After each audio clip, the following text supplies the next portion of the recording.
Hello and welcome to the Strength Students Podcast. I'm your co-host, Nick Scopoletti. And I'm your other co-host, Steve Carty. So today, we just got back from the Perform Better 3-day summit in Providence, Rhode Island. So today's episode, we're just going to kind of go over what the hell we saw and how awesome it was, and it was fun. It was a long weekend. I'm probably never going to go to Cheesecake Factory ever again. I'm sick of that place. And so I'm just thinking about all the food we ate. Anyways. I had more cheesecake than anyone would ever need in a lifetime. There's countries out there that don't have cheesecake. Oh, my God. I got the Meat Lovers cheesesteak. The Meat Lovers cheesesteak. Cheesecake. Let's not cheese cake. Cheese steak. Let's now see. permanent diabetes, which is Awesome. going really great. Yeah, no, you're doing well with that. That's good. I got to talk into this mic. I keep forgetting. So let's talk about what we saw. So we went up. Let's talk about how we bummed it. That was kind of funny. So we went up late Thursday night.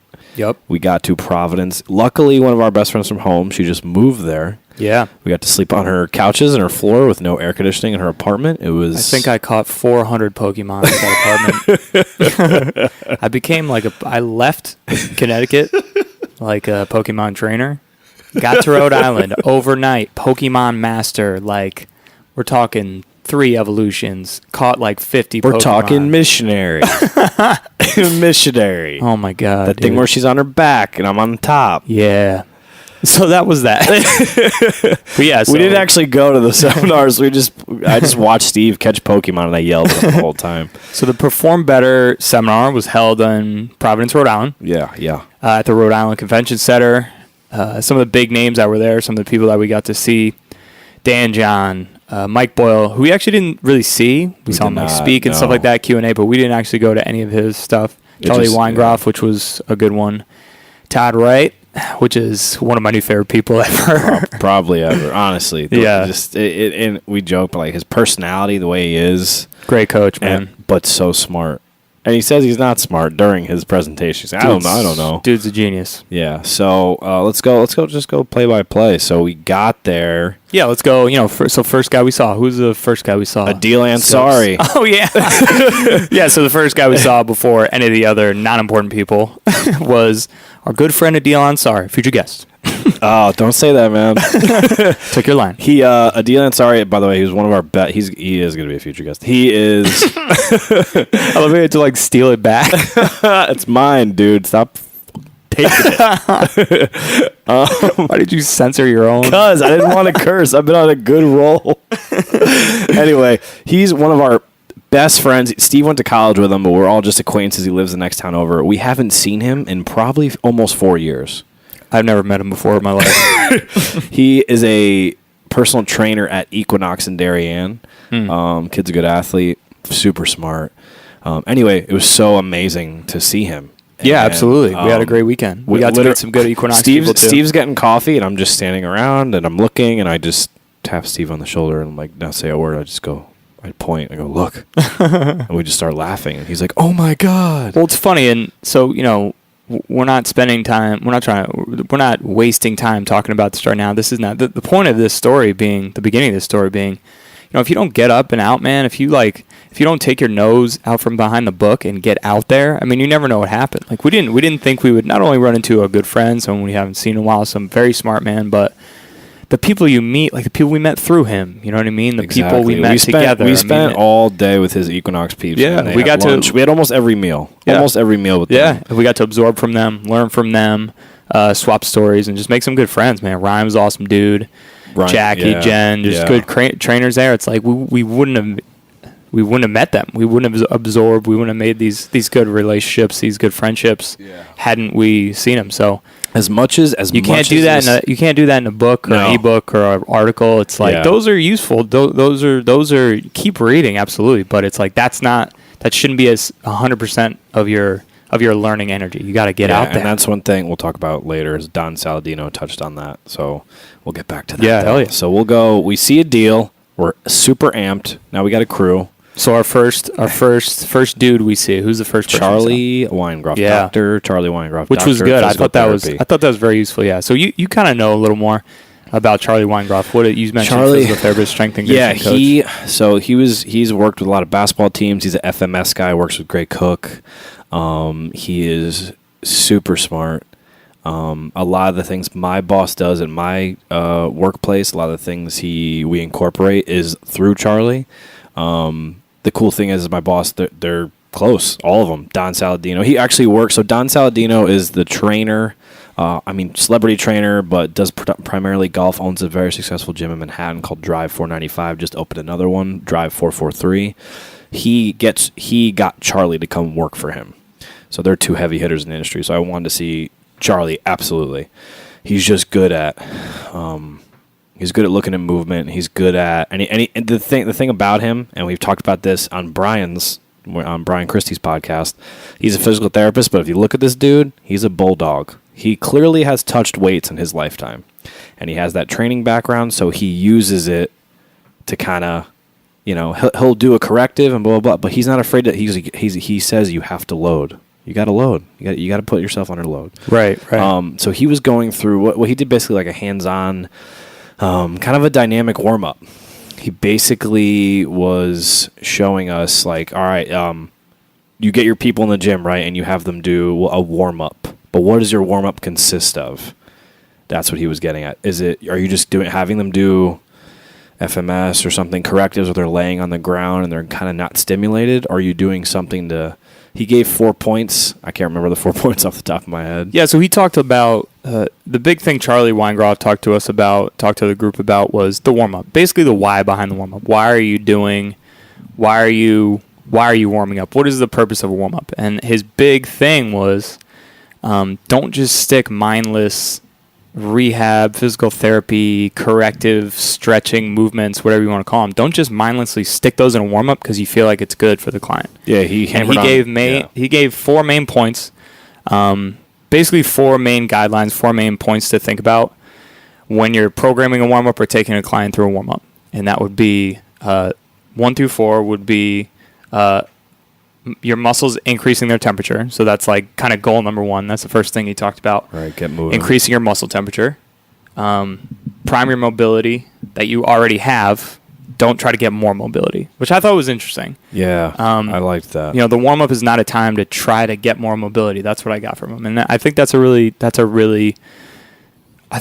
great point. I mean, I think that's very overlooked. I think that using PT or trying to get more mobility, whatever you want to call it, that's a separate thing. That's not your warm-up. That's a separate thing. Oh, you need more mobility? Okay, that's 20 minutes after your workout or 20 minutes a day on different days. That's a recovery day. Yeah. Is what he's trying to say. Yeah. Like, don't do all that, like, that'll activate your parasympathetic. You'll get all relaxed and that, then go try to lift.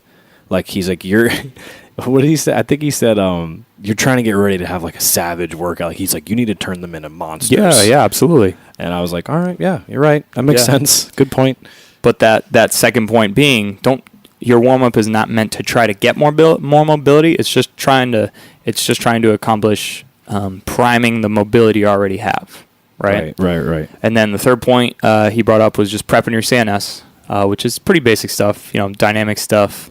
Just getting your central nervous system fired up, getting everything nice and heated up, getting ready to rock. Basically going from, your resting heart rate to an elevated heart rate. So you're ready to rock, get your body shocked up. And then that fourth point being, what was the fourth one? Oh, yeah, obviously. We're reading. Rehearsing your movements that you're actually prepping for. Right. So like if you're a power lifter, start warming up, start doing warm-up movements in the sagittal plane because that's pretty much all you're going to be doing. Yeah, if you're an ice skater, maybe go start doing some transverse and frontal plane stuff. So go basically side to side, do some jumps. The fourth one being, start prepping for the actual sport or training that you're going to specifically be doing that day. If you're going to be doing military press, don't start doing lunges. Right. He was very specific on that. And then, so after he brought up those 4 points, he took us, it was hands-on. So there's lectures at Perform Better and there's hands-on. You can go to both. You can go to one. You can do whatever. So we went to the hands-on. It was one of the first things, and we're in this huge room, And he basically first made us do tactical frog, which was you're on the ground, knees as far apart as possible, kind of getting a stretch in your adductors, rocking back and forth. And I've done that movement. I do it for about 30 seconds. Then I get up and I start like, all right, I'm good, and start doing my thing. He had us down there, not just doing tactical frog with, I'm just like, yep, I'm on the ground, I'm sitting, here I am, my knees are out. He's like, claw your hands into the ground, force your knees out, now internally rotate your hip. Now we're going to go out to the side and rock back and forth. Hands, you're on your hands, now you're on your elbow. Like, so he took we were sweating. It wasn't passive. It was not passive warming up. That's for sure. I was sweating. And then he made all of us, dynamic warm up, like march, skip, sideways, shuffle, blah, blah, blah. He was, by the way, the most animated. It was amazing watching this dude. Charlie was running around like a madman. It was hilarious. It's a little bulldog, like just jumping around the facility. I think Steve should tell this. You decide. Yeah, I was getting to that. So he would be calling out. So, how long should you do this for? You decide.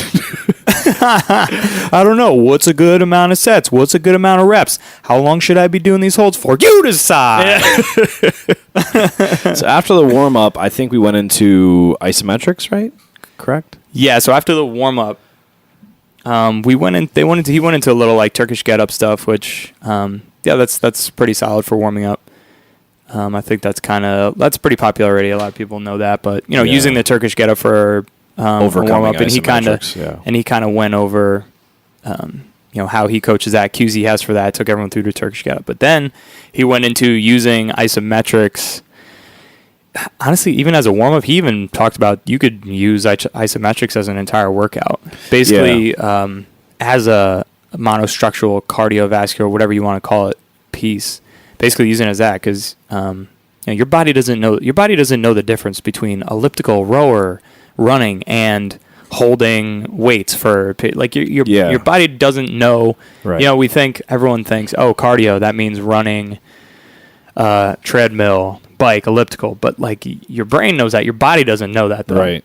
So there's a lot of research, and this is like Cal Dietz has been talking about too, using isometrics as like cardio because your body doesn't know the difference. Your blood pressure shoots up to the roof, and it'll increase your VO2 max, and also decrease your resting heart rate, which is what you want. Isometrics being, plank hold, anything you would hold. So if you were doing he like had a barbell row, you would anything. Hold it at the top, and you would just hold for a certain period of time. Or like a midpoint, like Charlie had everyone do. So it was everyone really had kettlebells. Now there's so many people, so we were just watching. We did the dynamic warm up, but then we decided to watch because there were no kettlebells left. There was hundreds of people in there, so he had them do single arm stuff, so not bilateral. So it was a kettlebell single arm press, but you were holding everything was mid range. So you're holding in mid range, 30 seconds on, 10 seconds off. Okay, now you're holding into bent over row, mid range of a row, 30 seconds on, 10 seconds off. Then the bottom of a split squat, holding the kettlebell either at your side, racked, or in the goblet position, 30 seconds on, 10 seconds off. That was one. Then you went to your other side of your body. And then he said, if you're going to do this, you could do this as a workout, he was saying, 2 minutes rest, and then hit it again. That was interesting. You see a lot, let's perform better. A lot of fit, in shape people there. Some people were shaking. Like, you're looking at dudes that are monsters and girls that you're like, wow, she's in great shape. She could probably squat. You don't know how much. They have a 15-pound kettlebell, and they're like, oh, God, what's happening? Like, it was interesting to see the isometrics portion of that. I think that was kind of... Yeah, for Charlie Weingroff, as far as what we saw, that was only one of his hands-on seminars. But as far as what we saw, it was pretty much the warm-up. And, those 4 key points being increase that muscle temperature, being the first one. The second one being prime the mobility you already have, not trying to seek new mobility.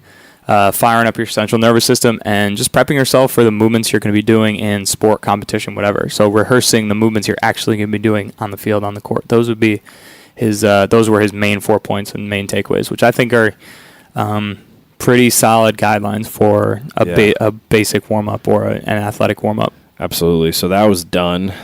Everything was about an hour and so, hour and 15 usually, I believe. Yeah, everything was like around an hour, yeah. After that, where do we go? Todd Wright? No, so after that was Robert Yang, the detox, the Oh, nutrition yes, dude. Yeah. yes. Robert Yang, who I didn't know of him and this beforehand. was another good thing. We were gonna again running into our friend Adil and getting out there and knowing people. So I think there was Gray Cook speaking at that same time, and you know we know Gray Cook and we know his stuff and FMS or whatever. And there's a million books out there, and we were like, nah, you know what? Like, let's go to Gray Cook. Like, we know who he is. You know, instead of sticking to what we know. Adil was like, no, you have to come see this dude, Robert Yang. You have to. And then my boss told me the same thing. Robert Yang, again, close with Don Saladino. They worked together with all that stuff. And he was like, no, come here. Like, Gray Cook, great. He's awesome. Like, you should see him. But if Robert Yang's here, take advantage of it. So, again, getting out from behind the book and being exposed to new people. It was Robert Yang, and Todd Wright was very new to us, but we fell in love with the stuff. So, Robert Yang, go into what he talked about, who he is. Yeah, so Robert Yang, big nutrition guy, lives in California. I think he's a surfer, trains a lot of kids who surf. He trains everyone, though. He's a strength coach. He's a strength coach, but I think that's his main thing is he has like a surf school that he strength trains. Does he? I believe so. Oh, okay. According to his Instagram that I was looking at. Oh, okay. Then yeah. Yeah, and if it's Instagram on the internet. says it, if Instagram says it, that means it is pretty true. So yeah, he surfer out of California, strength coach in California. But his main thing is nutrition. He's big on nutrition. I don't know if he's a nutritionist or an RD or anything like that. But he does nutrition. What are we doing? Boomerang right now? Rip it. You gotta go claw, dude.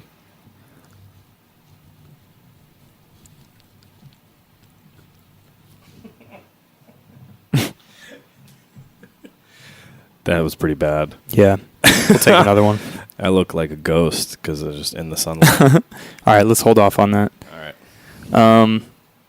What were we talking about? Oh, yeah. Robert Yang. Robert Yang, nutritionist. Yeah, so his presentation was on detoxing. And pretty much the main point was every day you should be doing things to detox, and how there are a lot of detox fads. Yeah, like diets. Like, I'm not going to eat for the next 3.5 weeks. Like I got this wedding. Like the 5-day douchebag detox challenge. It's like I'm currently doing that now. Which don't get me wrong, he talked about prescribing specific short-term detoxes. He talked about that, and he does do that. But it's more. It goes deeper than just like a 5-day prescription. Let's try this. His main point with the lecture that we saw was there are things you should be doing every single day to be detoxing. Right. It's not something you should do twice a year. It's something there's steps you could take every week to be detoxing. Right. One of the main things he talked about was just like the products you use, going green in your house. So going green with your cleaning products, meaning certain things on your garbage bags or the things you spray in your house or Febreze, stuff like that. Yeah. There's carcinogens, there's toxins that come off of those and you inhale those. Right. So going green, buying the right products, which he actually prescribed us a website that has kind of like a list of everything. That was EWG. like EWG.org. Yep. Yeah, and that has a whole list of the types of deodorants you should wear, the types of cleaning products you should have, the types of stuff you should have around your house, stuff like that, etc. Yeah. So he was big on that, going green with that kind of stuff, cooking with stainless steel rather than the no stick stuff and all that. Teflon. Yeah, he was big on. He talked a lot about deodorant, how a lot of people use antiperspirants. I think the obvious thing with deodorant was, no aluminum, don't want aluminum. And yes, that's something he harped on as well. But the main thing being antiperspirants, because what the antiperspirant is doing is preventing you from sweating.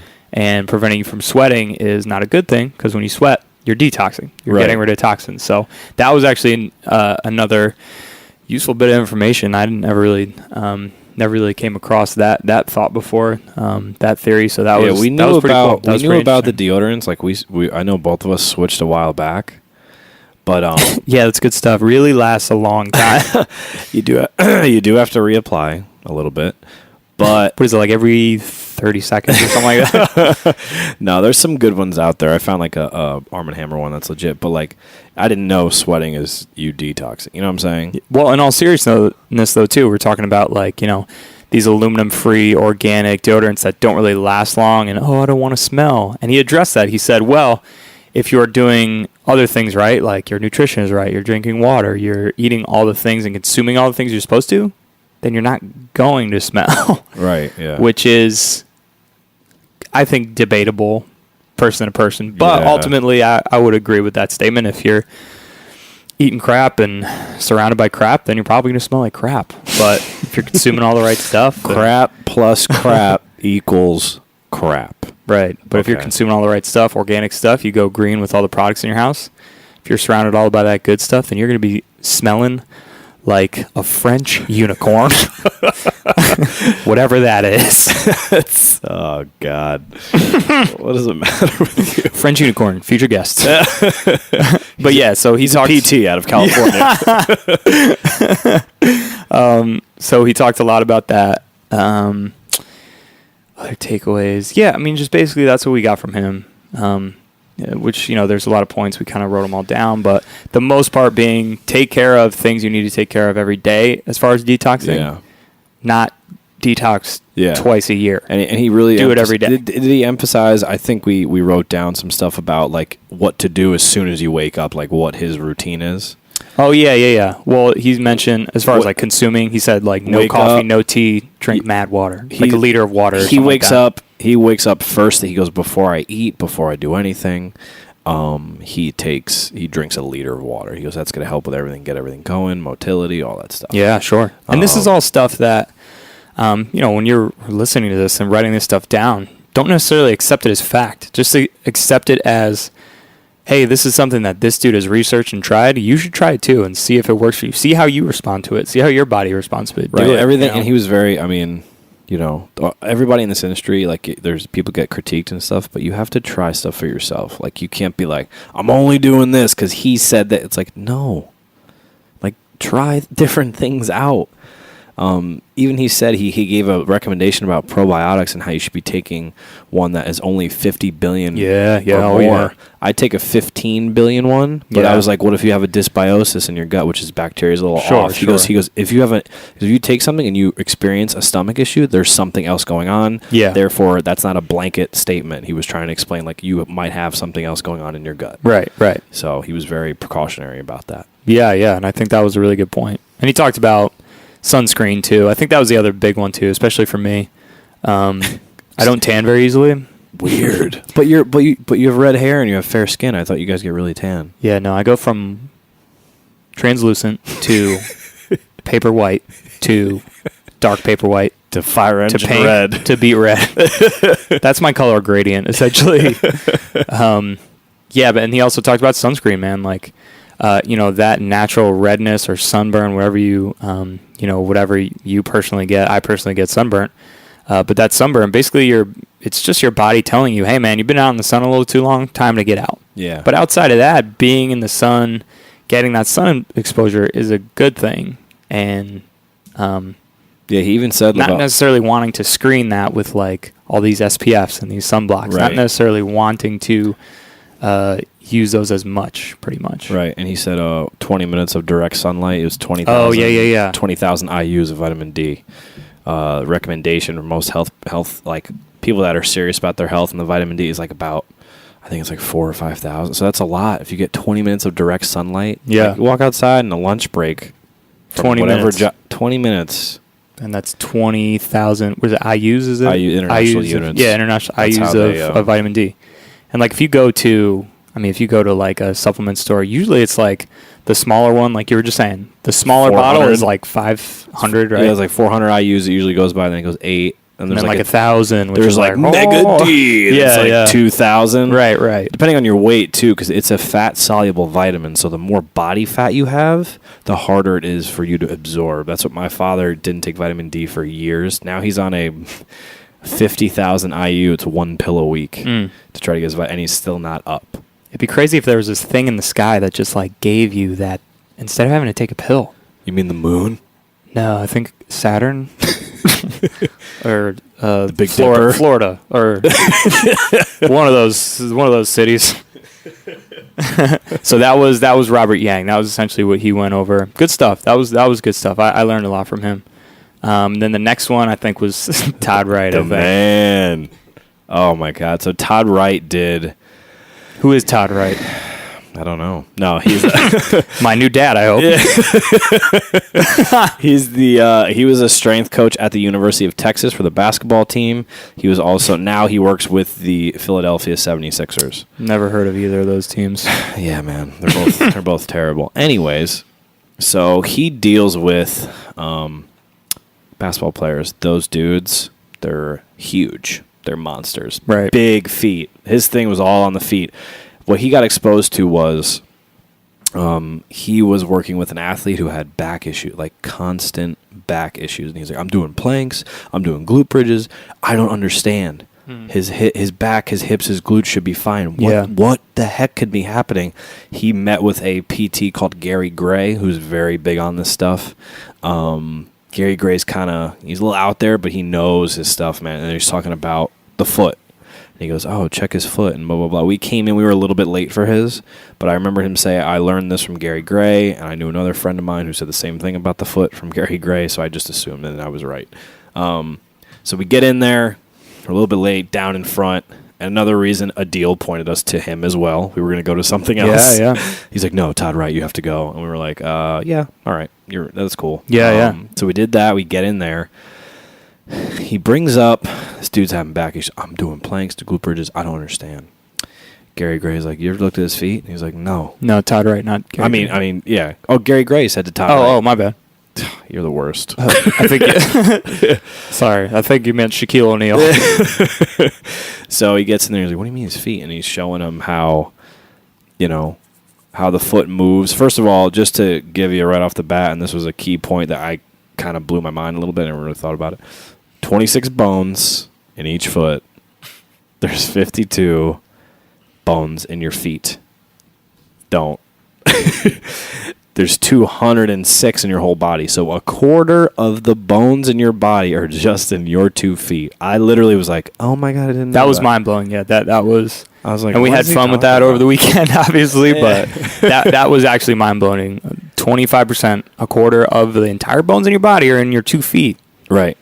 So he's talking about how the thing moves. He is all about, basically, to sum up his stuff. I know we got some notes here.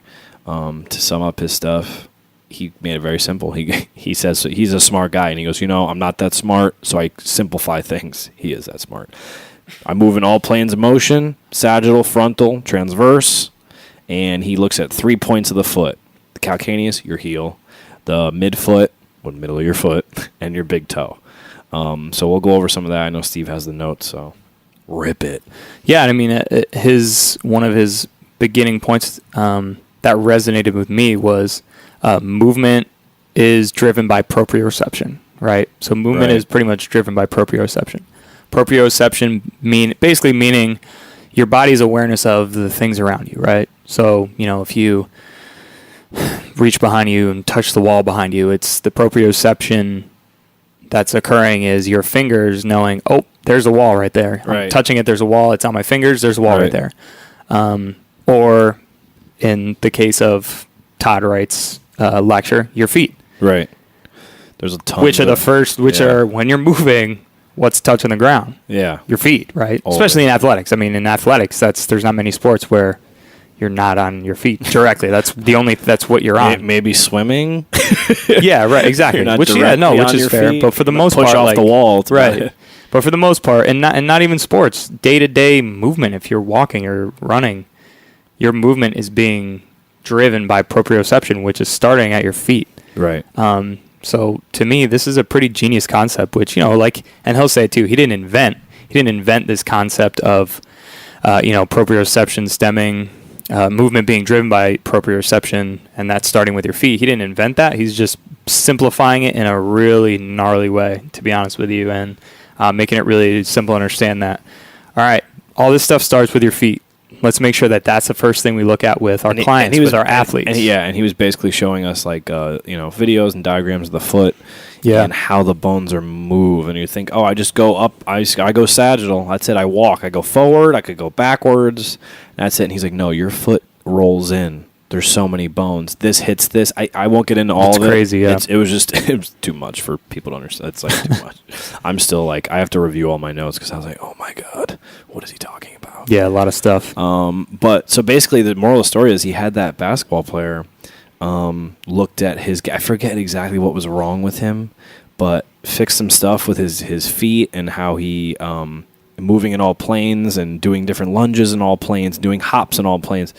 Back issues went away. Nothing involving his glutes, his core. He goes, so everything I had him. One point he made that I thought was cool is he's like, so I was training his core, his glutes, so he's doing a plank, right? And then once he stood up, it was over because it was on his feet again. Yeah. But his back hurt still. Yeah. He was showing us pictures of players' feet and what they have, like if a guy... Yeah, that was crazy. The differences in the bottoms of people's feet. Even right to left. Not from person to person. One person's pair of feet, like their right foot versus their left foot. Right. The different calluses, the different strands of fascia that would show up on each side. Right. It's crazy, mind-blowing. Yeah, and he showed us a bunch of Achilles blowouts in the NBA. All those dudes were taking a back step. They were taking a back step and then trying to, turn or rotate or do whatever. And they blew out their Achilles. He showed Kobe, he showed all these dudes just like literally go to plant. They can't dorsiflex, so that means think of a dorsal fin, right? Like on a dolphin. You're trying to point your toe up towards you. If you can't dorsiflex and you go to plant, something's going to give. Yeah. He was big on the big toe as well. If that can't dorsiflex, you're going to have some issues as well. So you go to plant, you go to run forward, people blowing out their Achilles. He showed us and I believe it's on his website. Was it Train for the Game? I think it's Train for the Game. Is his like company. Yeah, I don't remember. I think if you just go Google Todd Wright, it'll pop up. I don't remember the actual. He has a million videos. He showed us lunges series going overhead. All the ankle warm ups stuff we both did today. Yeah, we did a lot today, and you had some good results with that. I was very happy. We've I've had he was talking about the psoas. That's been the pain in my front for the last couple months. Psoas just keeps blowing out, and I'm like, oh. Yeah. So we did all that stuff with Charlie, all the different planes running. My ankles and my feet are sore. I didn't touch a weight this week. That shows to me that I'm missing something. I lost a little bit of that athletic background that we all had when we were younger. Steve's a little bit more athletic than I am, so he's still good. But doing all things in different planes of motion, he was just showing us right to left. So we did that in his lecture, and we were enamored.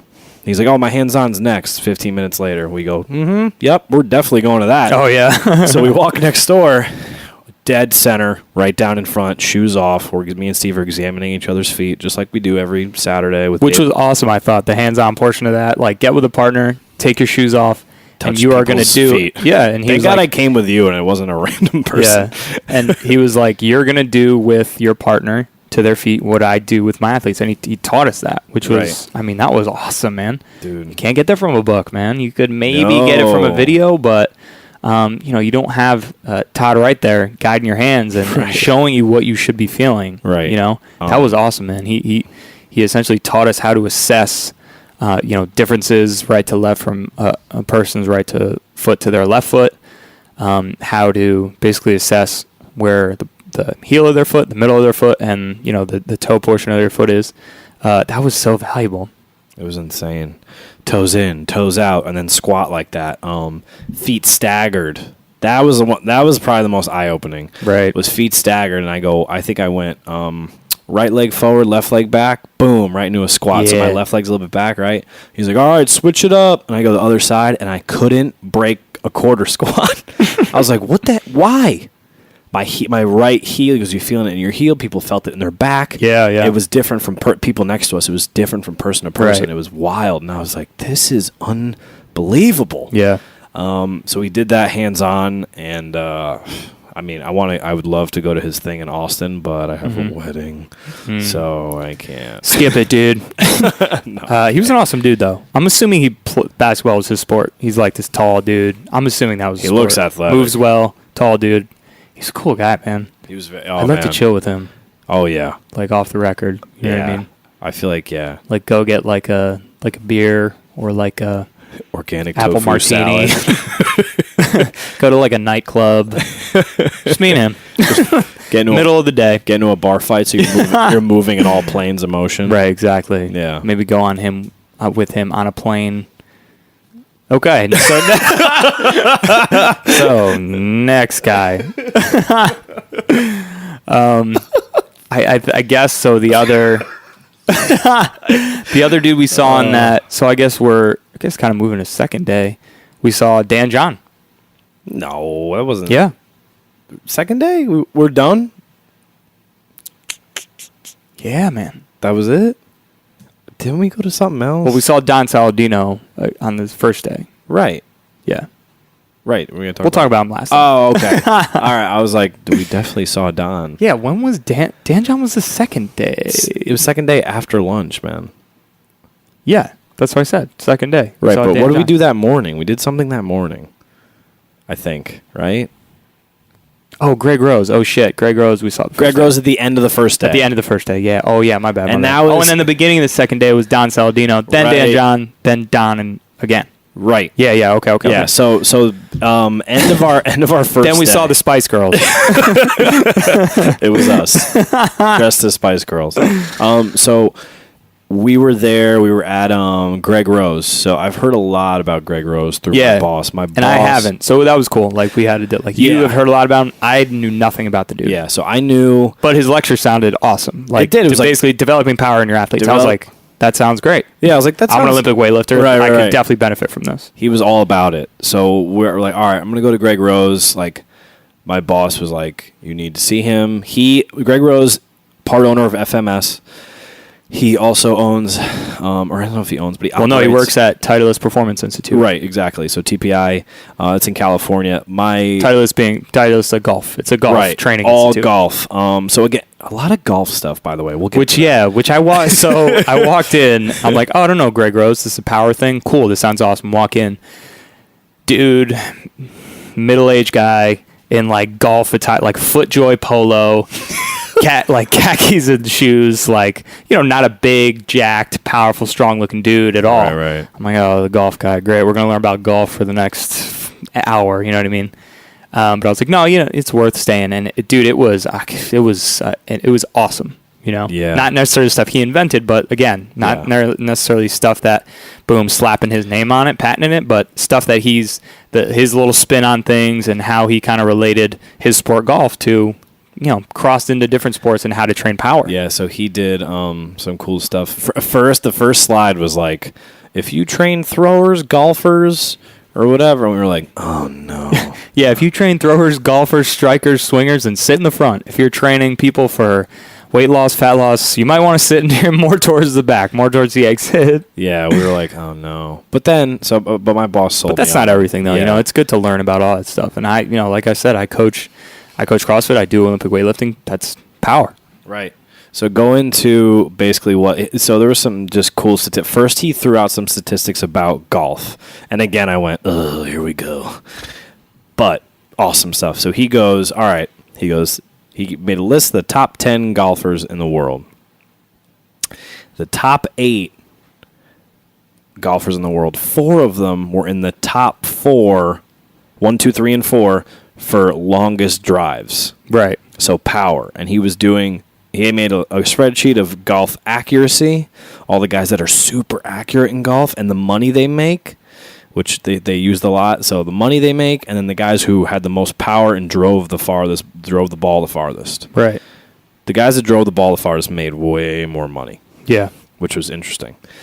So then after that, he just went. Yeah, it was. I think it sounds like a concept that you're like, oh, obviously, but not necessarily. I was blown away by the numbers as well. I didn't think it would be that high. You think like power hitters, like, all right, they could, they're power hitters, but like Happy Gilmore. what about the rest of the skills? And according to the stats, man, the numbers, like these dudes who are, if you're hitting the ball farther than everyone else, you will be making more money on the PGA Tour. Right.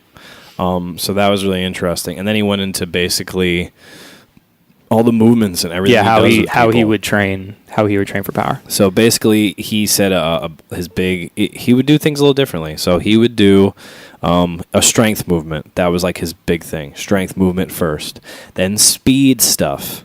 That means fast box jumps, whatever it may be in that category. Then a power movement. So he would say like an Olympic weightlifting movement. Yeah, anything like that. And then he would do things going backwards. Yeah. That was a big point he made too. That was really cool. That I didn't even. And he applied it to football, so my ears perked up. He showed a picture of a cornerback, one of the fastest guys in the NFL. I forget his name. He was on the Redskins. Cornerback. I think Steve would probably know. Usain Bolt, I think. No, that's not. Seabiscuit? Incorrect. No. Anyway, sorry, that's one of the X-Men. No. What? He was talking about how corners are some of the fastest. Cornerbacks in the NFL are some of the fastest guys, and they're like, why? No, they are the fastest guys. And I was, oh yeah, Yeah. And I was like, wow, all right, yeah, I know that, cool. He's like, you know why? And I was like, because they're cornerbacks and they have to cover really fast, tall receiver. I don't know. They're in the NFL. They're freaks. He's like, because they're running backwards most of the time. And I was like, that was mind bomb, yeah. And that was one of the kind of to segue into one of his main points that he made throughout the lecture was train in opposites. So like train on the opposite side of your body. So if you're a right-handed thrower, also train your left hand throwing. Throw left. If you're a sprinter, or if you're just trying to develop speed, which is most athletes, don't only sprint forward but sprint backwards. And he showed a lot of videos of like how he trains his athletes. They would be doing 100-yard sprints, 10-second sprints, whatever, and then they would do the same thing backwards. Right. He would have golfers overhand throwing with their dominant side, so their right side, and they would switch it up to their left. So he was big on training opposite sides of your body, and also training in different directions as well, like reverse directions. With the throwing, that was interesting too. He's like, so he has a golfer. The dude who he had demoing in every video is, I forget his name, Jeff something. He's a pharmacist from Canada. Kyle, what's his name? Yeah. The long drive guy? All right. Thanks, Kyle. Behind the scenes, Kyle Rounsville. That's accounting and Googling shit. So anyway, he's and cooking chicken. Long drive champion, this guy. Like, hits the ball 400 plus yards. That's 4 football fields. I don't know if anyone knows or can picture that. That's a monster That's drive. far. He's a big dude. 52-inch box jump. And we're talking like a middle-aged bald dude. He doesn't look like a golfer. I'm telling you that. He looks like a retired linebacker. I was just about to say. He looks like a retired linebacker from the NFL. Yeah. So and the funny story Kyle was telling us about him. So golfers like to test the long drive. They hit into that electronic simulator, which has a tarp or a mat or whatever that you hit into, rather than hitting out into the field. And he ripped a drive so fucking hard that he knocked a hole through it. Those things are like Teflon, I think. He ripped through the net. Jesus, if you can imagine. So anyway, he was talking about how he has a golfer. So you think a golfer swinging down to the ground? He goes, "Yeah, I have them do throws." And I go, "What? Yeah, what do you mean?" He shows different weighted balls, anywhere from 2 ounces to like 2 pounds or something. I forget the range. It was 6 different balls. First, he had him on his knee, on both knees, so tall kneeling. He had him on both knees. Yeah. And he would do 3. The guy would take a ball and try to actually let go of the ball. Just do throws. 3 as hard as he can, not letting go of the ball. This is for a shoulder thing. He later on quoted as saying about how tennis players have less rotator cuff injuries because they don't let go of anything. They are holding on to the racket. So it would be 3 throws, okay, and then 2 actual throws into a net from your knees with each ball, okay. Then you would go to, I believe it was standing up, but you would just go to rocking. So rock, back and forth, and then same thing. 3 throws, 2 throws were actually letting go. And the last one was kind of a Happy Gilmore hop and skip. Crow hop, if you will, in baseball. That probably would make most sense. Yeah. Again, 3 throws where you're not letting go of the ball, but you're throwing as hard as you can. And then 2 throws where you actually do let go. And then he went into a bunch of demos of lifts and box jumps. But I thought that was extremely interesting. Just to train, going backwards too, again. The planes of motion stuff will just keep coming up. That's one of the biggest things I could. Yeah, that was a constant theme. Just training, making sure you're training in all those different planes. Even general fitness clients. We're personal trainers, Steve and I, obviously, and no, he's a horse trainer. I train Pokemon, dude. You train French unicorns.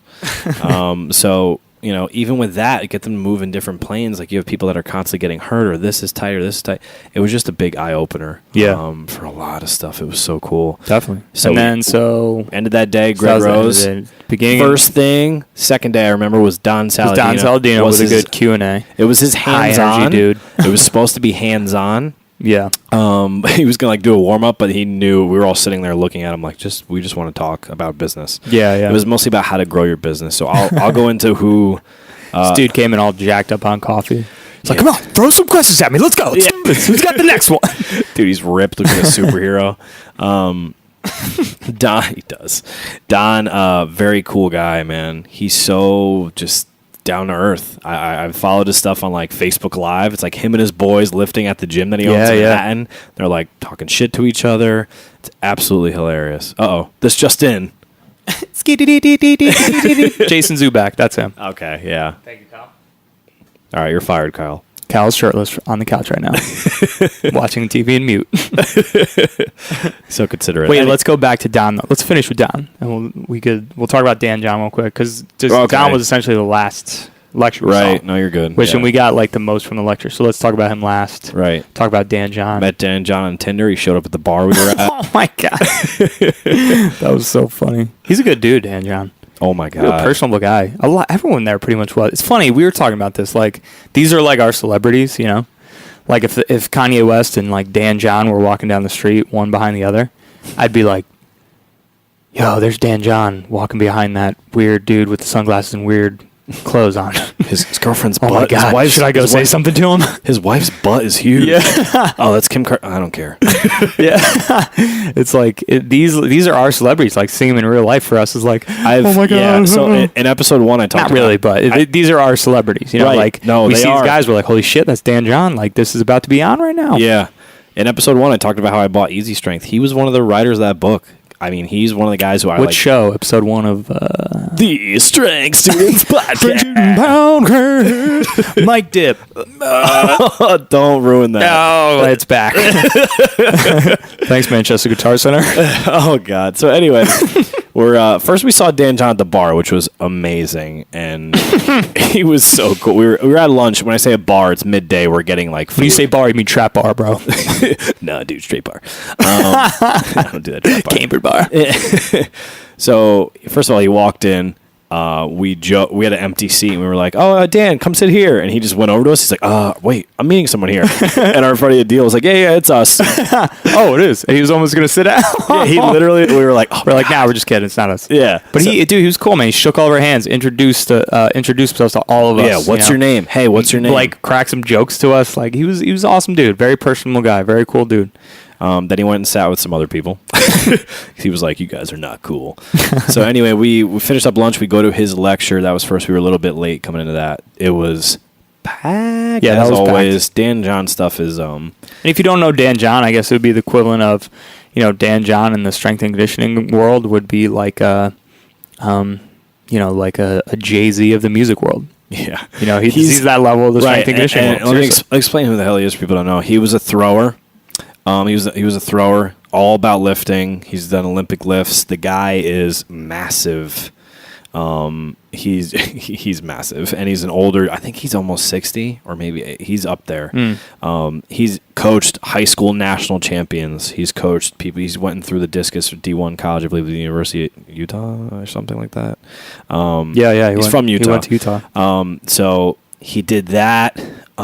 He's also a professor online for religious studies at a college in Missouri, and then another, and in England. He's a professor at a school in England, but for a different something else. Yeah, for something else, which is insane, which is crazy. And he's a published author, and he does all this stuff for exercise, and he does perform better. He's just an overall. Yeah. His Peter stuff. Pan. So his talk wasn't going to be like it said it was going to be programming after assessment, but he's deeper than that. His talk was kind of. I feel like his talk was. I think that's his new book that came out, or most recent book or something. Can you go? Yeah, kind of just he kind of just highlighted his book essentially a little bit, but he went into some deeper stuff about like he's not like, all right, so they have a active straight leg raise of 1. They can't hip hinge, so you're going to do no. He goes, all right, so. You should try to stay under 300 pounds. Like, he was very like, watch your diet. It's okay to fast once in a while. Have some coffee if you want. Yeah. Maybe red wine on occasion. Which he just kind of, he threw out some general guidelines. Good stuff. He said, one of the things, don't smoke, wear seatbelts. Yeah. Don't die. He's very much about like life and like enjoying your life and all this stuff. He got into a little bit of, just talking about what you should do with your client. Oh, I wish I do with my clients. Should they be doing this program or that? He's like, push, pull something, do a hip hinge, squat, and do weighted carries. Yeah, I think it was like six things. Yeah, him and Pavel, just like they did in Easy Strength, they break stuff down to the so simple. He's like, and he even said, he goes, if you had 15 minutes a week to work it out 3 times a week, what would you do? What are you gonna pick? Like, if you didn't have an hour. Yeah, which was such a great perspective. And I literally, as soon as he said that, my brain, because I get, you know, I'm like, well, I got to do dumbbell rows, and then I got to do underhands because my lats, I want to do lower lats. And then I got to do deadlifts, of course. I was like, shave my legs. I was like, what would I do? And I go, exactly what the hell he just said. I would carry stuff, and I would do a push, a pull, a barbell. You know, like, that's it. Yeah. You know? Simple. He was very cool he was just cool as can be, man. His talk was great. He was funny too. Yeah, absolutely. A lot of stories. I don't know really. Do you remember? That's all I can remember from Dan John. I just was listening. Yeah, he kind of he outlined his book. I'm going to be honest. I took a lot of notes on some people, but he was the guy who I was just like, I'm going to put the notebook down and just listen to him, which was good. Yeah, because when you go to take notes, and I didn't really take a lot. I took some. Yeah. I want to be in the moment and listen, because if I get too caught up, and I used to do that in college too. If I get too caught up or like that, I'll lose. I'll feel like I got nothing out of it. Yeah. And I need to sit and learn, and I'll jot down some things, but I'm not trying to get every word this dude's saying. Here's the main thing I got from him was, don't overcomplicate things and keep shit simple. Right. I think that's the main thing I would say. You're asking the main thing. I would think that's the main thing I got from him, was just, here, these are the simple things that you need to do. That's pretty much it. Don't stray too far away from these things. Yeah, eat some protein, some fat. Live long. Yeah. He was like, literally, he's like, yeah, eat some protein, some fat, a lot of vegetables, drink a lot of water. And be easy with carbs. He was just like, it's the most simple. And then like the thing like you mentioned with training and, and he got into the mental portion of athletes and how it related to their heart rate in practice versus their heart rate in the game, and why kids or athletes or anyone, why guys are gamers, why guys are better in practice, why do people they perform so well in practice, everything's great in practice, and then the game time comes around and they quote unquote choke, which he actually said, we got to get away from that word because it's not necessarily choking, it's just and he mentioned the experiment that he did or someone did. I don't know if it was him or someone else with the MMA fighter, about how he on fight day he would get there 6 hours early and warm up. Well, but the heart rate monitor stuff. Oh. I don't know if he did it or if it was research he was talking about. But either way, talking about how it was like a team or certain athletes. I think it was a specific athlete. Whatever, it doesn't really matter. Would practice phenomenally. Came to the game time, would buckle. Wouldn't perform the same they did in practice. And like, what the hell's going on? This guy's a choker. And then the strength coaches basically looked at his heart rate, and they strapped a heart rate monitor on him during the game, and they strapped a heart rate monitor on him during practice, and they found that his heart rate was just like super low during practice, but then super fucking high during the game. So they're like, well, he's not a choker. He's just his not intensity. What's the word he kept using? Arousal. Yeah, his arousal during practice is not even close to simulated at what it is during the game. Yeah. Or was it was that way, or was it the other way around? Yeah, it was practice. Your heart rate was super low. You're not really aroused. During the game, your heart rate was all jacked up. Because he was saying, it was the fighter, and you weren't used to performing the fighter at that level. So the fighter was an example of that. But I'm talking about the research that he talked about, showing how they slap heart rate monitors on. I thought the fighter was very eye opening. Again, see, this connected. So talk about that. This connected back to Charlie was talking about. Instead of having your dude so on fight day, this MMA fighter kept losing fights, but he would kill it in practice. Yeah. And he goes, and this is one of Dan John's specific clients or athletes or whatever. Yeah. He goes, all right, so he was so funny the way he told the story. He goes, all right, so what do you do in practice? Like, what do you do? He's like, I just kind of get there and then I start warming up. To warm up, you mean? Yeah, to get prepared for practice. What do you do for practice? Oh, I get there and then I just start hitting it. It's like, I kind of roll around for a little bit and then I get going. It takes me like a couple minutes. And he's like, oh, okay, cool. What about day of your match? He's like, oh, I get there 6 hours early. I start warming up, and I start doing this, and I go through this, and I'm drinking, and I'm eating, and then Dan John, to show his point, was just staring at, pretending the dude was there, doing like kind of a skit, and he was like, so you get there 6 hours early on your fight day, and you keep losing fights. But practice, you only warm up for like 2 minutes. And the fighter goes, yeah. Oh, Yeah. Now I get it. Back to Charlie Weingroff, what he was talking about. Get them going. Get ready for what they're going to do. This dude is about to fight. He's not playing badminton. This dude is about to fight MMA. He's about to get in a cage and fight somebody. So if you're there 6 hours before, like I can even remember personally, like in high school, like I didn't want to put my friggin' pads on until we were there. Like I didn't want any of that stuff on me. Too soon. Yeah, wait, too soon. I didn't want any of that stuff on me. It's just funny though how we do that as athletes though, you know? Like it's just funny how we do that. Like practice, it's like practice or a practice training session or whatever, you kind of just roll in like, all right, I'll do this warm up and I'll do this stuff and I'll just get right into it like I always do. And then game time comes, you're like, dude, I gotta put makeup on and I gotta I gotta get monkey bars and I gotta fly all over the place. I gotta do this 2-hour warm up, so I'm ready to go. It's like, no, just do the same thing you do for practice. Yeah, dude, my makeup always used to run when I wear eyeliner during football. Actually, I remember. So did your boyfriends. Real quick story.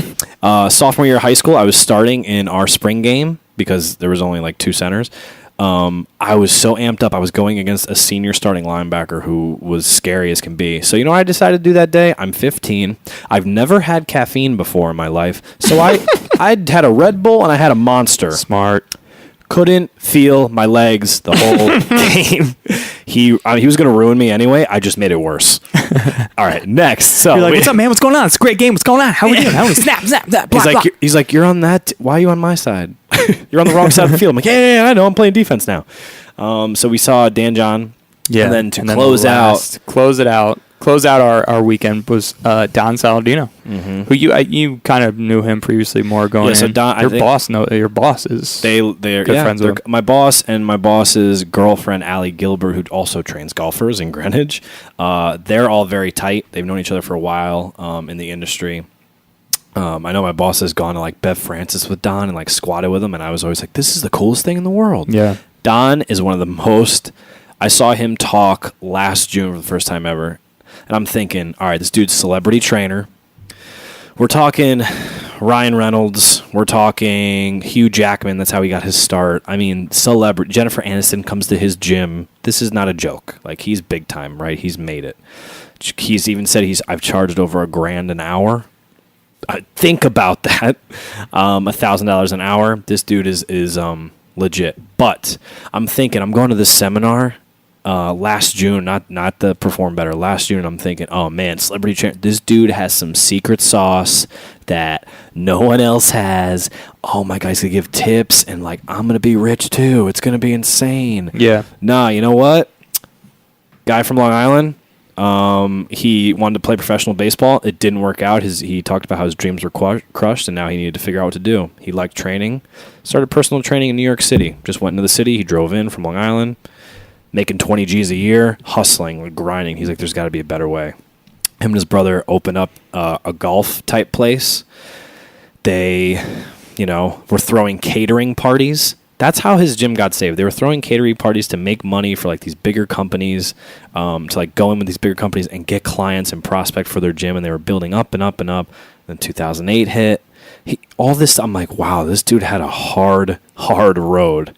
He's like, I thought there was times he said where he was like losing 40 to 70 grand a month, and him and his brothers stuck it out and fought it out. I was like, oh, so you just worked really hard for your dream and you just kept chasing it? Oh, that's weird. Like I'm thinking, yeah, it's not gonna be easy. I'm thinking he has some magical secret story, right? Anyway, fast forward to Don this year. He's talking about how to grow your business, and even if you don't, and he stresses a lot. He goes, you don't have to go out and build your own gym like I did. He goes, and he talked about it in his previous speeches about how risky that was. He's like, even if you love where you're at, you're making great money. His point was make yourself an asset to them. Grow the business for them. Help them out. Right. Anyway, not just like... Add value to your employer. He always says, make them pay you more. So he had some great points. He gave us basically, we'll go through all 10 commandments. His big thing was the 10 commandments of... Not the actual ones. No. Basically the 10 commandments of, what you should be doing to not only, like Nick said, add value, get them to pay you more, but things you should be doing every day to grow yourself and to grow your business, whether it be your actual gym or your actual business or grow your book or what have you. Just the 10 commandments, things you should be doing every day, every month in order to grow from a business standpoint, essentially. Right.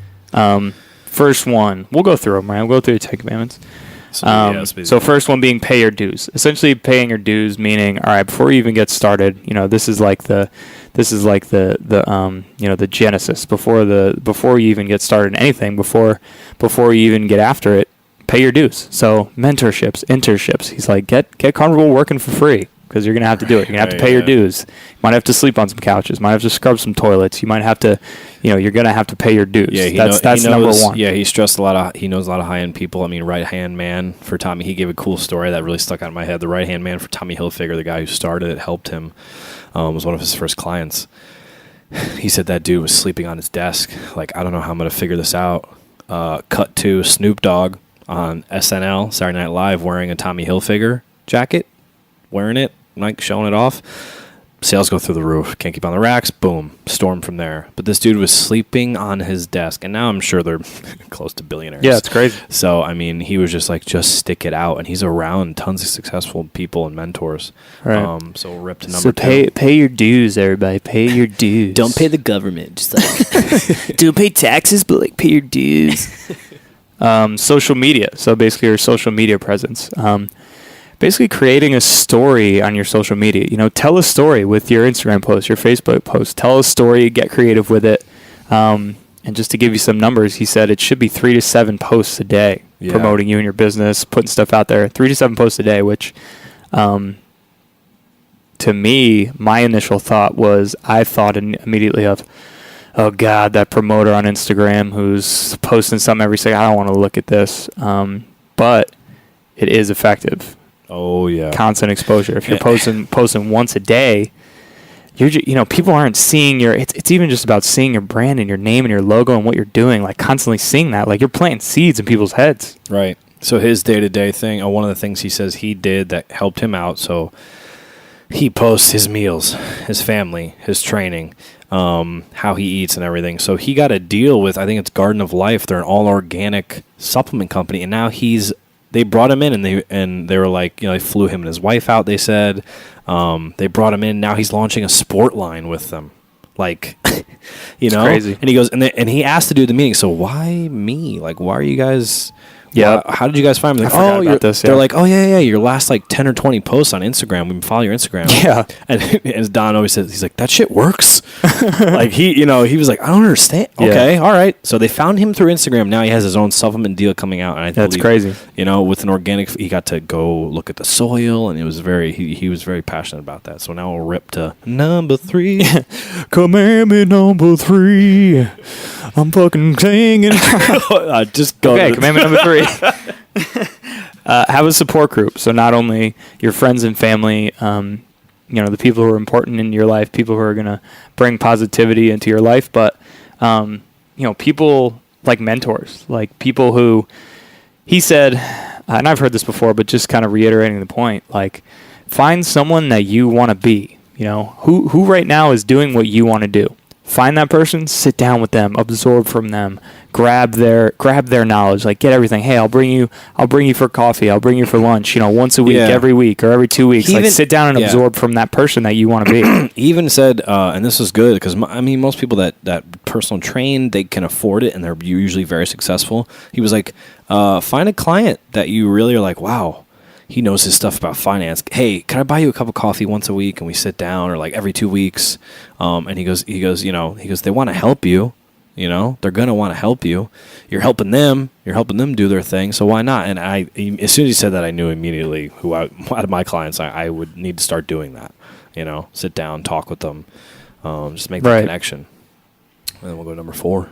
Number 4, work on what you're not good at. Yeah. One thing he did, and I think I was very good at this as well, maybe too good at it, to step out of yourself and say, all right, what are you not good at? Like, have people around you that aren't going to bullshit you. Say, hey, you suck at this. Yeah. Yo, you said you were going to do this and you're not doing it. Like, Dude, you said you were going to catch a Pikachu by the end of the day. Oh, what have you been doing to do that? Yeah, man, dope. No. So anyways, I know personally I got a friend like that, Anthony Baccarella, former guest. Former ex-guest, also future guest. When he first gave us this idea for a podcast, he texts me every other day. Hey, what's going on? Did you find audio equipment? I'm like, no. Well, why not? What are you doing? I'm eating dinner. He's like, all right, well, let me know when you figure it out, man. I'm going to hit a ship tomorrow. And you're like, oh, wow. Accountability. Oh, God. So it pushes you to that point. You need people. Yeah. Work like on your that weaknesses. around. Work on your weak links. Number 5 is vision. So having a vision for yourself, your company, whatever it is, your gym. And he essentially broke it up into, okay, what's your 1-year plan? What's your 3-year plan? What's your 5-year plan? What's your 10-year plan? Again, not stuff, and he said it the entire lecture. This is not stuff I invented. This is pretty basic business stuff, but these are things you need to be doing every single day. Right, and that's one thing, too. If you do, as much as we love fitness and we just want people to just lift and be healthy and love themselves, like, it is a business. You need to get people in. Right. People have bills. It is real life. Yep. So, what number are we on? I lost count. That was number 5. So number 6 I can't count that high, man. Number 6 is changes. So be willing to change, be flexible, and call yourself on your own bullshit. Yeah, he said, so when him and his brother started this huge successful business, he goes, we've changed our business plan about 5 times. Like, brought people in, big name guys, and been like, hey, I don't know how this is going. I don't know if you can help me. And they'll look at them and be like, all right, so you're screwing up here, here, and here. You got to change. Okay. Don't be afraid of that. Like, you can't, like, right. You want to stick to your guns, and then, you got to stick to your guns in certain things. You need your beliefs. But you don't want to stick to your guns too much to where you fail because of it. You need to adjust. Number 7, don't be afraid of no, which is this one. This one really resonated with me. Don't be afraid of no. And the story he gave, the anecdote he gave was, he had a dude who really wanted to work for him. And he said, hey, Don, do you have a job for me? Do you have a spot for me? No, I don't. Okay, I'll just keep checking in. And he literally did that. Hey, Don.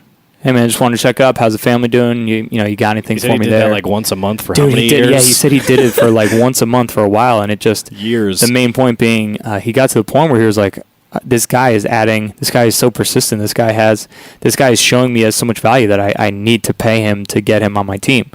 So not letting no stop you, Yeah. And to fast forward, so that dude that kept bothering him and he didn't want to hire him, he's like, I don't have a spot. That dude came in, he actually did hire him. And now he said he's going to pay this dude over $150,000 next year. He's the head of like trainers education. So this guy went from like, Dom was like, nah, man, please. Like, he was so persistent, and he proved that he, again, added value. Why are you an asset? So, and Don's very rewarding, Right. Next one, number 9, is your personal image. This was my favorite because I've always felt this way. What? I don't know what just happened right there. No, I've always felt this way as well. Basically your personal image being, you're a personal trainer, dude. Don't let your job, don't let your career, don't let your ambition, all that stuff, don't let that take you away from your own personal image. So, and the example he gave was trainers who, are doing their thing, and they're like, man, my training's been terrible. I haven't been sleeping. I haven't been eating right. All this stuff is out of whack. Good point. Yeah. It's like, dude, you're a trainer. Like, this is what you do. This is health. Health is your life. You need to keep it up for yourself too. You can't just be about the people you're training, your athletes, your clients, their nutrition, their health, their sleep, their training. No, you got to keep that stuff up too. And that was probably my favorite point, because I've always felt the same as well. And I think that's very valuable. I don't think you should let the drive, the ambition, that's all good, but don't let that take away from your personal image as well, especially if you're a trainer. Absolutely. And he even said, like, so he goes, not to say anything, he goes, if you've seen Don, you could Google a picture. He's ripped. He's in extremely, extremely good shape. Hell yeah. So he even said, he goes, see this? He's like, this is my business card. Yeah. He goes, Hugh Jackman walked up to him. This is how it all started. Like, the celebrity stuff all started. Hugh Jackman walked up and said, hey, man, I want to train with you. And he was like, okay. Like, because of the way he looks. Yeah. That's a whole different ball game. Number 9 of the 10 Commandments being humility. So not forgetting where you came from, living with respect, things in that nature. remembering all the, the shitty beginnings and, the sleeping on couches or cleaning toilets, whatever. We all know the stories. Not forgetting that, remembering where you came from, remembering the people you came from. And number 10 being growth in others equals growth in yourself. Give the best possible chance to, your people, your employees, whatever. Give them the best chance for success. And if you set them up for success, that's going to set up you for success. It's a two-way street there. Absolutely. So he said he relies heavily on a lot of his people. And he said he plays favorites and he does play loyalty. Like, show me why I have you here, so Don, nice, Steve. Don. Earthquake. So Don was what we finished out with. There was a Sunday portion, but honestly, after Don talked, I was like, there was one lady on Sunday who was really good, and like there were some other people like, yeah, you should see her. It was a long weekend. I mean, it was long, and as soon as Don spoke, I looked at Steve and I go, it was about 11:30 last night, and I go, all right, we need to leave. Let's go home. Let's go back to Hartford. Go to your place, and we'll do all this tomorrow. We need to get this thing started. Yeah, like because by the time we have a seminar tomorrow, we won't be home till later, and like we'll have work tomorrow. Yeah. So because there are open boxes and our checklists of things to do for our podcast. We're trying to grow our online name, our online business. And it was just so inspirational that we were like, we need to get in the car right now and go and do this tomorrow. For real. So we did that. And the whole weekend was awesome. It's really a networking opportunity. And again, to reiterate the whole theme of what the hell we did this weekend. I think it is a good networking opportunity, but more than that, I just think it's great to, like we said at the beginning, kind of coming back around to where we started here, Tarantino style. Well, no, that would be starting with the end. Yeah, no, you're doing that wrong. Oh, yeah. Like he directed Django? Bug's Life, right? No. Jones. So basically, getting your nose out from behind the book, all that stuff's good. All these people that we saw will tell you, read, just keep reading, keep retaining knowledge, go buy Dan John's books, go buy Rob Wolf's books, go read from these people, but like, dude, go see them, go out in the world, see what people are doing. Right. That's where you're really going to learn some stuff. It gets to a point. That's the thing they said to us at the end in the Q&A. They were like, gets to a point, man, you need to get out there, you need to apply knowledge, and you need to get experience. Right. Absolutely. And these things like these summits, man, like you literally go, these dudes, you read their books, their articles, you're on their websites, you get to go and interact with them and learn from them in person. Right. There's a social event. Like there's people. It's people getting loose. Providence is a great city, by the way. And you're chilling with these guys. You see them out. Yeah. They have a social thing, or like it's so. It's like so where do you cool. think they both have value, but where do you think you get more value? Reading an article by Todd Wright or having Todd Wright's hands literally on your foot showing you the thing that he's writing about? Definitely the article. I'm gonna come to your house, Todd. That was a good episode. Yeah. So that's pretty much it. Yeah, that wraps up episode 5 of the Strength Students podcast. Any jokes, sir? I'm too tired for jokes this weekend, man. I'm drained. I'm excited, Dude, but you gotta drained. enjoy life, man. Like I enjoyed the hell out of this weekend. I went to Cheesecake Factory twice. Why you gotta fight with me at Cheesecake? I love to go there. Say you whack my skin. So jokes. So I'll finish it up with a joke. I know a good one. No, that I'm trying to think of. I guarantee it's terrible. Not a joke, but like a funny story, I guess. Nah, I don't know any of those either, I guess. Oh my God. What did the 5 fingers say to the face? Slap! That's I think I made that up. No, that's from Chappelle's show. All right, can we end this now? You ruined it. Make sure, guys. Dude. Oh, shit, I didn't hit record. That's a good joke. All right.